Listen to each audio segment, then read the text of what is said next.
Panalangin para sa kagalingan ni San Padre Pio. Sa ngalan ng Ama, ng Anak, at ng Espiritu Santo. Amen. Ama namin sa langit, pinasasalamatan kita sa inyong pagmamahal sa akin. Nagpapasalamat ako sa pagpapadala nyo ng inyong bugtong na anak, ang aming Panginoong Jesucristo, sa mundo upang kami ay iligtas at palayain.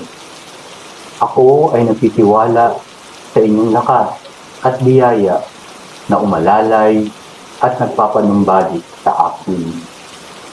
Mapagmahal na Ama, hipuin niyo po ako ngayon ng inyong mapagpagaling na mga kamay dahil ako ay naniniwala na inyong niloloob ang mabuting kalagayan ng aking pag-iisip, pangangatawan, kaluluwa at espiritu.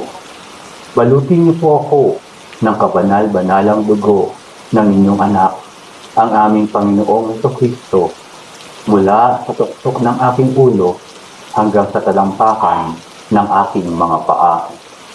Alisin niyo po ang anumang bagay na hindi ko dapat taglayin. Tanggalin niyo po ang mga mapinsala at abnormal na selula sa aking katawan. Buksan niyo po ang mga nakasarang daluyan ng dugo at isaayos ang mga napinsalang bahagi. Tanggalin niyo po ang anumang pamamaga at linisin ang anumang infeksyon sa pamamagitan ng kapangyarihan ng kamahal-mahalang dugo ni Jesus.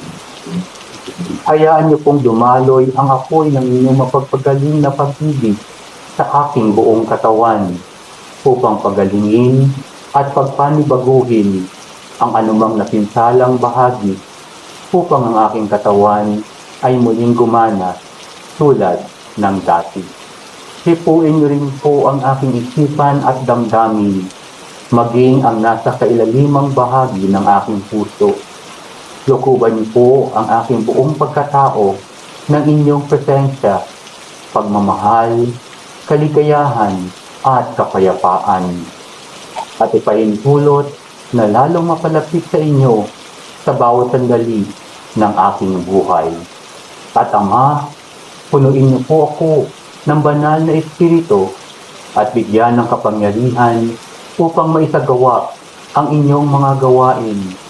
Nang sa gayon, ang aking buhay ay magdulot ng kaluwalhatian at karangalan sa inyong banal na pangalan.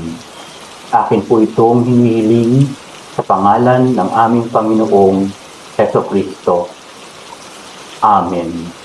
Sa ngalan ng Ama at ng Anak at ng Espiritu Santo. Amen.